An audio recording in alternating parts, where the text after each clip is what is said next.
Good morning दोस्तों आज की इस वीडियो में मैं आपके साथ 5000 एमसीक्यूज जो कि डिफेंस डायरेक्ट एजुकेशन के द्वारा प्रोवाइडेड है इसका रिव्यू करने वाला हूं। और दोस्तों ऑनेस्ट रिव्यू दूंगा। पिछले रिव्यू में मैंने मिशन एनडीए का रिव्यू दिया था जो कि एक हाइपोथेटिकल रिव्यू था, मतलब मैंने अमेजन या फ्लिपकार्ट के थ्रू से आपको रिव्यू दिया था कि how to buy the books, किताब को खरीदना कैसे है। ठीक है, लेकिन ये रिव्यू मैं अपना पर्सनल ओपिनियन के साथ दूंगा और इस वीडियो में मैं आपको लास्ट में बताऊंगा कि इस बुक को खरीदना है या नहीं। इसलिए आप अंत तक इस वीडियो को देखिए ताकि आपको पूरा पूरा समझ में आ जाए कि आखिर कोई बुक का रिव्यू कैसे होता है, क्या चीज इंपॉर्टेंट होता है। ठीक है, नाउ लेट अस बिगिन कि आखिर ये बुक क्या कंटेन करता है और क्या नहीं। ठीक है, देखिए ये बुक जो है इसमें 5000 एमसीक्यूज है। ठीक है, जो कि मोस्ट एक्सपेक्टेड, इसका मतलब समझ रहे दोस्तों कि इसका आने का बहुत ज्यादा मतलब क्या कहते हैं उसको, चांस है। ठीक है, और ये टोटल जो है दोस्तों आपको पता है एमसीक्यूज है। ठीक है, और ये दोस्तों स्पेशली ये बुक जनरल स्टडीज के, मतलब इसमें ना मैथ होंगे ना ही इंग्लिश होंगे, ओनली जनरल स्टडीज जिसमें history, geography, economics, political science और करंट अफेयर्स वाले टॉपिक्स होने की संभावना है। अब दोस्तों ये क्या कह रहा है, fully solve with descriptive answers. ठीक है, ये डिस्क्रिप्टिव आंसर के साथ है, मतलब कि इसमें अगर ऑब्जेक्टिव आप सॉल्व करते नहीं बनता है तो आप इसे आंसर भी देख सकते हैं। ठीक है, और एक बात मैं और आपको बता दूं कि ये बुक मेरे को कोई डिफेंस डायरेक्ट एजुकेशन कोई ऐसा चीज नहीं दिया कि एडवर्टाइज करो मेरे बुक को। ठीक है, इट्स माई पर्सनल रिव्यू। आप लोग का रिक्वेस्ट रहता है कि सर एक बुक खरीदो, उसका रिव्यू दो, हम लोग खरीदे ताकि पता चले कैसा बुक है।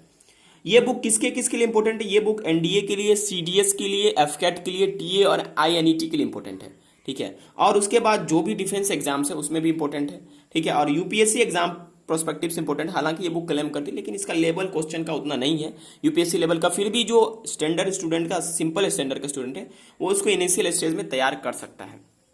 चलिए, ये बुक का सामने का इंटरफेस है, देख लीजिए। मैं ऐसे करके घुमा के दिखा दे रहा हूं, ऐसे करके दिखा दे रहा हूं। ठीक है, देखिए इस तरह से भी मैं आपको दिखा दे रहा हूं। अब पीछे चलते हैं इसके। ठीक है, देखिए इसमें क्या कह रहा है, गौर से देखिएगा। सबसे पहला आप देखिएगा लाइन कह रहा है coverage of all the general studies section, यानी जनरल स्टडीज में जितने भी सेक्शन है उसका कवरेज है। ठीक है, और टॉपिकों को सेग्रीगेट किया गया, मतलब अलग अलग करके बांटा गया। ठीक है, और उसके बाद इसका कंप्रीहेंड अप्रोच भी रखा गया और इसमें 5000 एमसीक्यू रखा गया। ठीक है, मैक्सिमम पोर्शन को लिमिटेड टाइम में कवर किया गया, इतना ये बुक क्लेम करती। ठीक है, और ये जो बुक सबसे बड़ी क्लेम करती है भाई साहब ये बुक ऐसे वैसे नहीं लिखा गया है, ये बुक यूपीएससी एक्सपर्ट के देखरेख में लिखा गया है। ठीक है, चलिए अब इसका हम अंदर जाके ऑनेस्ट रिव्यू देख लेते हैं कि भाई साहब कितना एक्सपर्टिज्म है इस बुक में। ठीक है, चलिए आगे देखते हैं।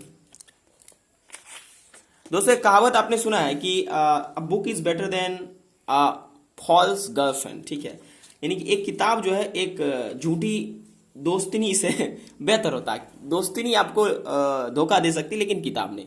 कोई भी किताब पढ़ने के बाद आपको ज्ञान जरूर मिलता है। चलिए हम इसके कंटेंट्स को देख लेते हैं। देखिए इसके पहले एक्नॉलेजमेंट है और कुछ चीजें हैं, ये आप इसे पढ़ सकते हैं। अबाउट दी बुक, आखिर इस बुक में क्या है क्या नहीं है, ये सब चीजें आप लोग पढ़ सकते हैं अगर आपके पास टाइम है। अगर मैं इसे पढ़ना शुरू किया तो वीडियो और लंबा हो जाएगा। ठीक है, चलिए ध्यान दीजिएगा। इसे मैं थोड़ा सा उठा देता हूं, देखिए सबसे पहले आपको दिखाई दे, देख लीजिए। ओके, 5000 एमसीक्यूज लिखा हुआ है। ठीक है, और उसके साथ साथ इसमें सबसे पहला जो टॉपिक कवर किया गया that is all about geography. ठीक है, ज्योग्राफी का टॉपिक कवर किया गया है। ओके दोस्तों, और इसमें सबसे पहले जो ज्योग्राफी में कुल मिला के एक पेज से स्टार्ट किया और 101 पेज तक चला है। ठीक है, और उसके बाद दोस्तों इसमें सारे टॉपिक को कवर किया गया, जैसे इंडियन फिजियोलॉजी, रिवर्स के बारे में, लेक्स के बारे में, इंडिया और वर्ल्ड के बारे में। जो स्टूडेंट एनडीए की तैयारी करते हैं या सीडीएस की तैयारी करते हैं और या पाथफाइंडर यूज करते हैं, एनडीए पाथफाइंडर में आपको याद होगा रिवर्स सिस्टम के बारे में कहीं चर्चा नहीं है और हर साल एनडीए के एग्जाम में रिवर्स सिस्टम से क्वेश्चन आता है, तो एक एनडीए पाथफाइंडर की भी कमियां हैं। ठीक है, उसके बाद सॉइल हो गया, उसके बाद सीजन हो गया, वेजिटेशन हो गया जो कि काफी इंपॉर्टेंट है, वो भी पूछा जाता है। और यूनिवर्स के बारे में, अर्थ के बारे में, इस सब के बारे में इसमें पूछा जाता है, मतलब इसमें दिया गया। और सबसे बड़ी खासियत है कि रॉक और माउंटेन के बारे में भी दिया गया। ठीक है, और वाटर बॉडीज के बारे में। चलिए हम 127 पेज पे चलते हैं, कितना ये बात क्लेम करता है उसमें हमको सही लगता है। ठीक है, देखिए यहाँ एक क्वेश्चन देख लीजिए, ये बहुत ही बेहतरीन ढंग से बुक को लॉन्च किया गया, या इसको देखिए।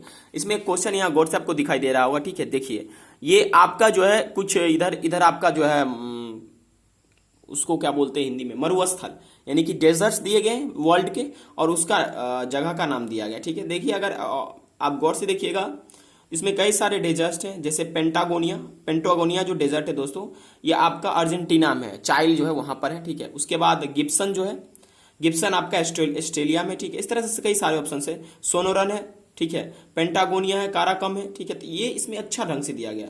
और दोस्तों बहुत ही बेहतरीन ढंग से इस किताब को लिखा गया। सबसे बड़ी बात इस किताब की क्या है मुझे नजर आती है, इसमें कई प्रीवियस ईयर के क्वेश्चन को मिक्स किया गया, ठीक है, जो कि एनडीए या सीडीएस में अलग अलग परीक्षाओं में पूछा गया है, ठीक है। वो बेहतरीन इस बुक की बात है, ठीक है। आप अगर मान लीजिए इस बुक को लेंगे तो आपको मतलब गैरफायदा में नहीं रहेंगे, मतलब आप क्या बोलते हैं उसे, ठकाएंगे नहीं, अच्छा आपको लगेगा, ठीक है। देखिए यहाँ पर कहा जा रहा है कि कौन सा जो है लैंडलॉक कंट्री, कई बार पूछा जाता है। लैंडलॉक का मतलब होता है मतलब चारों तरफ से देश से घिरा हुआ, जैसे मंगोलिया एक लैंडलॉक कंट्री है जो चाइना में है, ठीक है, क्लियर है। तो ये बहुत ही बेहतरीन ढंग से लिखा गया है। देखिए इसमें क्या रहता है, hot desert of the world are generally found, ठीक है।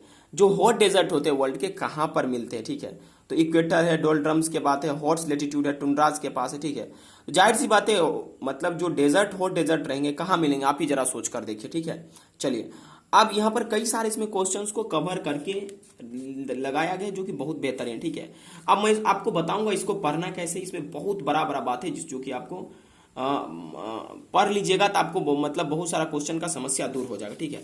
इसको मैं एक वीडियो लेकर आऊंगा पढ़ना कैसे। चलिए अगला रिव्यू हम लोग देखते हैं। ज्योग्राफी का क्वेश्चन आपने देख लिया, मैंने कुछ आपको दिखा दिया। उसके बाद दोस्तों हिस्ट्री के बारे में मैं आपको बताऊंगा, ठीक है, कि हिस्ट्री में क्या है। तो हिस्ट्री में एनिसेंट, मेडिवल और मॉडर्न को कवर किया गया। इसके साथ साथ देखिए हालांकि एनडीए वगैरह में मॉडर्न ज्यादा इंपॉर्टेंट होता है, नेशनल मूवमेंट उसे भी, नेशनल मूवमेंट सबसे ज्यादा इंपॉर्टेंट होता है, उसे भी अच्छे ढंग से कवर किया गया और ये अच्छे ढंग से इसे लिखा गया। तो ये भी एक अच्छा प्लस पॉइंट है इस बुक के लिए, ठीक है। और दूसरी बात एक दोस्तों ये ऑब्जेक्टिव है। ऑब्जेक्टिव बुक में ज्यादा सोचना नहीं चाहिए आपको। ऑब्जेक्टिव खरीदने से आपको बेहतरीन होगा कि आपको पकड़ आ जाएगा ऑब्जेक्टिव क्वेश्चंस पे। पॉलिटी में बहुत सारा क्वेश्चंस इसमें दिए गए हैं, देख लीजिए। पॉलिटी में बहुत सारा इसमें दिया गया, जैसे नीति आयोग, इंडियन पंचायती राज जैसे क्वेश्चन आता है, इंडियन यूनियन एग्जीक्यूटिव दिया गया, लेजिस्लेचर दिया गया है, ठीक है। प्रियम्बल और आर्टिकल ऑफ कॉन्स्टिट्यूशन के बारे में भी कुछ क्वेश्चंस पूछे गए हैं, ठीक है।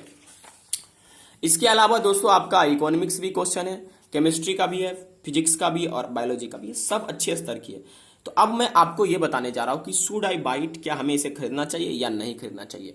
देखिए मैं आपको एक कंडीशन देता हूं। देखिए अगर आप एनडीए की तैयारी कर रहे हैं या सीडीएस की तैयारी कर रहे हैं तो सीडीएस के एग्जाम में अभी 2 महीना बाकी है, ठीक है। हालांकि मैं भी तैयारी कर रहा हूं, ठीक है, ध्यान दीजिएगा इस बात को लेकर। और उसके अलावा दोस्तों आपका क्या है कि अब इसे हमें खरीदे या नहीं खरीदे, ठीक है। तो अगर आपके एग्जाम का 2 मंथ बाकी है तो यू कैन बाइट, 1 मंथ में इसे ट्राई कर लेंगे, पूरा रट लेंगे और इसका एनालिसिस भी देख लेंगे। बनाने का मतलब ये नहीं होता कि हम अंकलेश्वर कालोल देखे कहीं पर टिक लगा दिया और बाकी 3 ऑप्शन को छोड़ दिया, नहीं। बाकी 3 ऑप्शन किसके लिए फेमस है ये भी जानना बहुत जरूरत है, उसी को कहते हैं ऑब्जेक्टिव को पढ़ना, ठीक है। तो चलिए दोस्तों ये आपके साथ होना चाहिए कि इस तरह से हमें बुक का रिव्यू करना है, देखना है, ठीक है।